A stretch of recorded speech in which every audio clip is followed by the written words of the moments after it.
Welcome to mathematic world. First question है, निम्न में से किसमें बहुखंडन द्वारा प्रजनन पाया जाता है।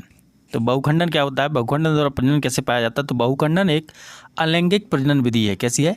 अलैंगिक प्रजनन विधि है, जिसमें होता क्या है, एकल जो मूल कोशिका होती है वो कई कोशिकाओं में विभाजित हो जाती है। जो एकल कोशिकाओं वाले जो जीव होते हैं या पौधे होते हैं, उनकी जो कोशिका होती है वो अनेक छोटी छोटी कोशिकाओं में क्या हो जाती हैं, विभाजित हो जाती हैं।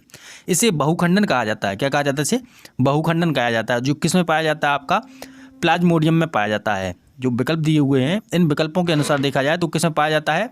प्लाज्मोडियम में पाया जाता है। इसके अलावा स्पोरोगायरा और इसके अलावा शैवाल, ये इसके कुछ और उदाहरण हैं जिनमें क्या पाया जाता है? आपका बहुखंडन द्वारा प्रजनन पाया जाता है। तो करेक्ट आंसर रहेगा आपका प्लाज्मोडियम। नेक्स्ट क्वेश्चन है, चंद्रमा की सतह से लाए गए चट्टान पर क्या असर होगा। देखिए, चंद्रमा की सतह से किसी पिंड को या चट्टान को लाया जाता है और दूसरी जगह शिफ्ट किया जाता है, जिसमें हम मान लेते हैं कि पृथ्वी पे ही शिफ्ट किया जाए। चंद्रमा से किसी पिंड को या किसी चट्टान को कहाँ लाया जाता है? पृथ्वी पर लाया जाता है। तो इसमें क्या परिवर्तन होगा? तो देखिए, द्रव्यमान जो होता है वो नियत रहता है। द्रव्यमान हर जगह कैसा रहता है? आपका एक समान रहता है। द्रव्यमान में कोई परिवर्तन नहीं होता है। तो ये पहला ऑप्शन तो आपका गलत रहेगा। लेकिन इसके भार में परिवर्तन होता है, ये आपका करेक्ट आंसर है। क्योंकि भार जो होता है W बराबर M इंटू जी। M क्या है? आपका द्रव्यमान है और G क्या है? गुरुत्वीय त्वरण।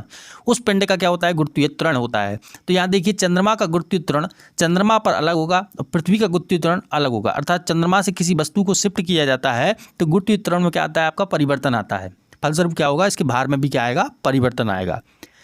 नेक्स्ट विकल्प है, द्रव्यमान एवं भार दोनों में परिवर्तन होगा। तो देखिए, भार में तो परिवर्तन होगा लेकिन द्रव्यमान में कोई परिवर्तन नहीं होगा। फोर्थ ऑप्शन है, द्रव्यमान और भार दोनों समान रहेंगे। तो नहीं, द्रव्यमान तो समान रहेगा लेकिन भार समान नहीं रहेगा। तो करेक्ट आंसर है, इसके भार में परिवर्तन होगा, बाकी कोई परिवर्तन इसमें देखने को नहीं मिलेगा। नेक्स्ट क्वेश्चन है, घर्षण द्वारा किया गया कार्य खाली स्थान होता है। तो घर्षण क्या होता है? जब किसी वस्तु पर बल लगाया जाता है, कार्य करने के लिए क्या लगाया जाता है? बल लगाया जाता है। तो इसके विरोध में अर्थात इसके विपरीत एक अतिरिक्त बल कार्य करता है। इसके विरोध में एक अतिरिक्त बल कार्य करता है जो बल के विपरीत होता है। उसे क्या बोला जाता है? आपका घर्षण बोला जाता है। बल क्या है? फुल एफिशिएंसी के साथ क्या करता है? कार्य को करने की कोशिश करता है, लेकिन उसके विपरीत जो घर्षण होता है वो उस कार्य को कैसा कर देता है? कम कर देता है। अर्थात कार्य कैसा हो जाता है? आपका ऋणात्मक हो जाता है। कार्य कैसा हो जाता है? आपका ऋणात्मक हो जाता है। यदि कार्य शून्य हो जाता है अर्थात विस्थापन उसमें क्या है? आपका जीरो है। विस्थापन क्या है? उसमें जीरो है। अर्थात जो बल लगाया गया है और जो विपरीत घर्षण है उनकी मात्रा कैसी है? आपकी दोनों की बराबर है। इस स्थिति में क्या होगा? आपका कोई भी कार्य नहीं होगा, अर्थात कार्य कैसा रहेगा? आपका शून्य होगा। लेकिन आपका घर्षण के साथ जो कार्य होता है वो कैसा होता है? आपका हमेशा ऋणात्मक होता है। नेक्स्ट क्वेश्चन है, एक स्रोत तरंग से 0.3 सेकंड में नेक्स्ट क्वेश्चन है, एक स्रोत तरंग से 0.3 सेकंड में 40 तरंग और 40 गर्त बनाते हैं। तो देखिए, हम यहाँ से थोड़ा सा तरंग बनाते हैं। ये आपका तरंग रहा, ये इसका अक्ष हो गया। जो ऊपरी हिस्सा है इसे सुरंग कहा जाएगा, ये सुरंग है। जो निचला हिस्सा है इसे क्या बोला जाएगा? आपका गर्त है, ये गर्त है। तो इस तरीके से देखा जाएगा 40 सुरंग बनती हैं। इस तरीके से 40 सुरंग बनती हैं और 40 ही क्या बनते हैं? यहाँ पे गर्त बनते हैं। 40 सुरंग और 40 गर्त बनते हैं। और तरंग दैर्घ्य के बारे में बात करें तो एक तरंग दैर्घ्य जो होता है, एक सुरंग प्लस एक गर्त, इनको मिला के क्या होता है? आपका एक तरंग दैर्घ्य बनता है। तो देखिए, 40 तरंग और 40 गर्त हैं, अर्थात कितनी हो गई? 40 आपका तरंग दैर्घ्य हो गई। 40 तरंग दैर्घ्य जो कि कितने सेकंड में बनी? आपकी 0.3 सेकंड में। जरा बात करें कि एक सेकंड में कितना बनेगा, तो एक सेकंड में बनेगा आपका 40 गुणा 1/0.3 अर्थात 400/3, जिसको हम डिवाइड करेंगे तो कितना आ जाएगा? आपका 133.33।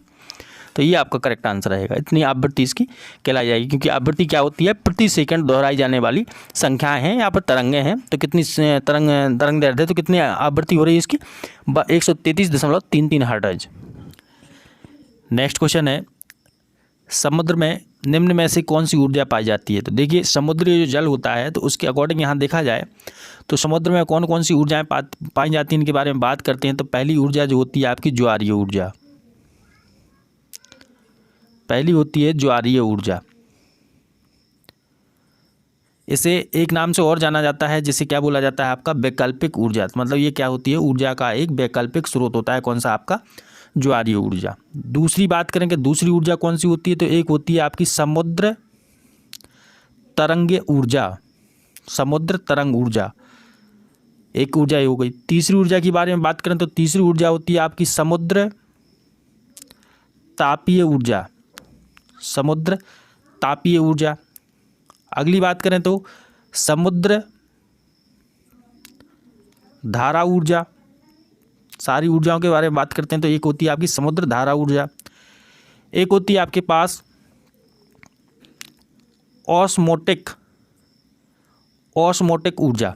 इस तरीके से देखा जाए यहाँ तो समुद्र में 5 प्रकार की ऊर्जाएं आपको देखने को मिलती हैं। ज्वारीय ऊर्जा जिसे वैकल्पिक स्रोत कहा जाता है ऊर्जा का। समुद्र तरंग अर्थात तरंगों के द्वारा जो ऊर्जा प्राप्त होती है उसे समुद्र तरंग ऊर्जा कहा जाता है।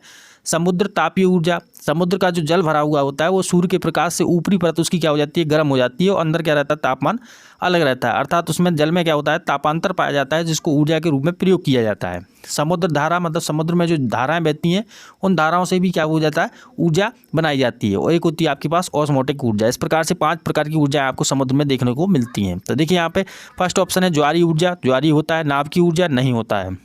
ज्वारीय ऊर्जा, समुद्र तरंग ऊर्जा और समुद्र तापीय ऊर्जा, अर्थात बी ऑप्शन आपका सारे मैच कर रहे हैं तो ये करेक्ट है। सी की बात करें तो समुद्र तरंग ऊर्जा, नाभ की ऊर्जा, तो नाभ की ऊर्जा नहीं पाई जाती है। डी की बात करें तो ज्वारीय ऊर्जा, भूतापीय ऊर्जा, तो भूतापीय ऊर्जा इसमें नहीं पाई जाती है। इसमें क्या पाई जाती है, समुद्र तापीय ऊर्जा पाई जाती है, भूतापीय ऊर्जा नहीं पाई जाती। तो बी आपका क्या रहेगा, करेक्ट आंसर होगा। नेक्स्ट क्वेश्चन है अधातुओं का व्यापक उपयोग खाली स्थान में होता है। तो देखिए अधातुओं का व्यापक उपयोग से पहले हम बात करते हैं कि जो अधातुएं हैं उनका उपयोग किस प्रकार से किया जाता है। तो कुछ अधातुओं के नाम हम लेते हैं यहाँ से। सबसे पहले आपके पास ऑक्सीजन, तो ऑक्सीजन का उपयोग किस में किया जाता है, तो पहला इसका महत्वपूर्ण उपयोग है श्वसन में। श्वसन के अलावा इसका उपयोग होता है आपका दहन में, दहन में इसका उपयोग होता है। 2 उपयोग इसके श्वसन के हैं, ऑक्सीजन के हैं, एक तो श्वसन हो गया है, दूसरा क्या हो गया आपका दहन हो गया। बात करते हैं हम नाइट्रोजन की, तो नाइट्रोजन का जो मेन उपयोग होता है वो क्या होता है, आपको पौधों को पोषण प्रदान करने में, पौधों को पोषण प्रदान करने में। इसके अलावा और बात करते हैं हम यहाँ से क्लोरीन की, तो क्लोरीन क्या होता है आपका कीटाणुओं को नष्ट करने में, कीटाणुओं को नष्ट करने में इसका उपयोग किया जाता है। सिल्वर नाइट्रेट होता है, सिल्वर नाइट्रेट, तो सिल्वर नाइट्रेट का उपयोग कहाँ किया जाता है आपका, तो वो किया जाता है आपका फोटोग्राफी में, फोटोग्राफी में इसका उपयोग किया जाता है। तो देखिए विकल्प में बात करते हैं हम मशीनरी निर्माण में, तो मशीनरी निर्माण में आपका धातुओं का उपयोग किया जाता है। हवाई जहाज़ में भी धातुओं का उपयोग किया जाता है। जल बॉयलर में भी धातुओं का उपयोग किया जाता है। यहाँ पे सही आंसर रहेगा आपका क्या, खाद। खाद निर्माण में किसका उपयोग किया जाता है, आपका नाइट्रोजन मेन रूप से होता है। इस तरीके से देखा जाए तो अधातुओं का व्यापक उपयोग कहाँ किया जाता है, आपका खाद निर्माण में। नेक्स्ट क्वेश्चन है पित्ताशय में पथरी और ट्यूमर आदि की असामान्य कमियों को पता लगाने में सोनोग्राफी बहुत उपयोग की जाती है। इस तकनीक में खाली स्थान का उपयोग किया जाता है। तो देखिए सोनोग्राफी के बारे में बात कर रहे हैं, तो सोनोग्राफी के लिए ध्वनि तरंग का उपयोग किया जाता है। किसका किया जाता है, यहाँ से ध्वनि तरंग का उपयोग किया जाता है, विकिरण का उपयोग नहीं किया जाता है, विकिरण का उपयोग नहीं किया जाता है, क्योंकि सोनोग्राफी जो होता है एक सुरक्षित स्कैन होता है। कैसा होता है आपका, एक सुरक्षित स्कैन, इसलिए यहाँ विकिरण का उपयोग नहीं किया जाता है। किसका उपयोग किया जाता है, इसमें ध्वनि तरंगों का उपयोग किया जाता है। कौन सी ध्वनि का उपयोग किया जाता है, तो ये होती है आपकी पराश्रव्य ध्वनि, पराश्रव्य ध्वनि का इसमें उपयोग किया जाता है। और पराश्रव्य ध्वनि जो होती हैं वो किस चीज़ की बनी होती हैं आपके पास, तो वो होती हैं अनुदैर्ध्य तरंगों की। किसकी, अनुदैर्ध्य तरंगों की। तो यहाँ करेक्ट आंसर रहेगा आपका अनुदैर्ध्य तरंग है। अनुदैर्ध्य तरंगों से क्या किया जाता है, आपका सोनोग्राफी किया जाता है। और ये जो पराश्रव्य तरंगें होती हैं वो कितनी होती हैं आपकी, 20 किलो हर्ट्ज की होती हैं। कितनी की होती हैं, 20 किलो हर्ट्ज की होती हैं। तो यहाँ करेक्ट आंसर है आपका अनुदैर्ध्य तरंग। नेक्स्ट क्वेश्चन है निम्न में से कौन सी अधातु तरल अवस्था में होती है। तो तरल अवस्था में होने वाली अधातु के बारे में बात करें तो वो होता है आपका कौन सा, ब्रोमीन। ब्रोमीन आपका तरल अवस्था में होता है। तरल होने के साथ साथ इसकी एक विशेषता और होती है कि ये सबसे ज़्यादा चमकीली अधातु है। कैसी है, चमकीली अधातु होती है। कौन सी आपकी, ब्रोमीन। तरल धातु की बात करें तो वो क्या होता है आपका तरल धातु, पारा होता है। पारा एक तरल धातु होती है और ब्रोमीन आपकी तरल अधातु होती है। तरल होने के साथ साथ ये कैसी होती है आपकी, चमकीली भी होती है। नेक्स्ट क्वेश्चन है प्रत्येक आवर्त के अंत में संयोजी सेल खाली स्थान होता है। तो संयोजी सेल कैसा, आधा भरा हुआ, अपूर्ण, एकल, अधिकृत या पूर्ण भरा हुआ। तो इसका करेक्ट आंसर रहेगा आपका पूर्ण भरा हुआ होता है। आवर्त सारणी में जो आपका प्रत्येक आवर्त है उसमें अंतिम जो आवर्त रहेगा, मतलब समूह रहेगा, उस समूह में जो संयोजी सेल होगा वो कैसा रहता है आपका, पूर्ण रूप से भरा हुआ होता है। उसमें उपस्थित कौन है, उस समूह की बात करें तो उसमें उपस्थित कौन है, तो उसमें उपस्थित होती हैं आपकी अक्रिय गैसें। अक्रिय गैसें उपस्थित हैं। अक्रिय गैसों में हम बात करें कि हीलियम, जिसके पास 2 इलेक्ट्रॉन होते हैं, जो प्रथम कक्षा में ही कैसे हो जाते हैं, पूर्ण कर देते हैं।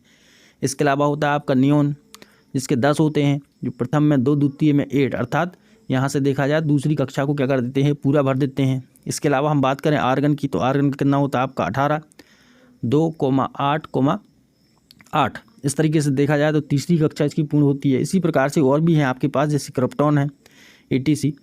तो इनमें भी क्या होती है, आपकी अंतिम कोश जो होता है, अंतिम सेल जो है, संयोजी सेल जो होता है, वो कैसा होता है, पूर्ण भरा हुआ होता है। इसलिए ये किसी से क्रिया नहीं करती, अर्थात इन्हें अक्रिय गैस कहा जाता है।